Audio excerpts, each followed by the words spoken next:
അക്കരെ കൊട്ടിയൂരിൽ മണിത്തറയ്ക്ക് മുകളിൽ പെരുമാൾ വിഗ്രഹത്തിന് തണലായി താൽക്കാലിക ശ്രീകോവിൽ നിർമ്മാണം ആരംഭിച്ചു. ഓടത്തണ്ടുകളും ഞെട്ടിപ്പനയോലയും മുളയും ഉപയോഗിച്ചാണ് ക്ഷേത്രമില്ല ക്ഷേത്രമെന്നറിയപ്പെടുന്ന അക്കരെ സന്നിധിയിൽ ശ്രീകോവിൽ നിർമ്മിക്കുന്നത്. തിരുവോണം ആരാധനയ്ക്ക് മുൻപ് ശ്രീകോവിൽ നിർമ്മാണം പൂർത്തിയാക്കും. വയനാടൻ കാടുകളിൽ ലഭ്യമാകുന്ന ഞെട്ടിപ്പനയോല കൊണ്ട് കെട്ടിയാണ് അക്കരെ കൊട്ടിയൂരിൽ മണിത്തറയിൽ താൽക്കാലിക ശ്രീകോവിൽ നിർമ്മിക്കുന്നത്. ശ്രീകോവിൽ നിർമ്മാണം തിരുവോണം നാളിൽ പന്തീരടിക്ക് മുൻപായി പൂർത്തിയാക്കും. 15-നാണ് ഈ വർഷത്തെ തിരുവോണം ആരാധന.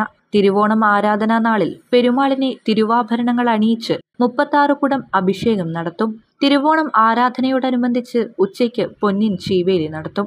വൈശാഖോത്സവത്തിലെ നിത്യപൂജകൾ തുടങ്ങിയതോടെ വൻ ഭക്തജന തിരക്കാണ് കഴിഞ്ഞ 3 ദിവസങ്ങളിലായി അക്കരെ സന്നിധിയിലുണ്ടായത്.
ആയിരങ്ങളാണ് ദർശനത്തിനായി എത്തിയത്.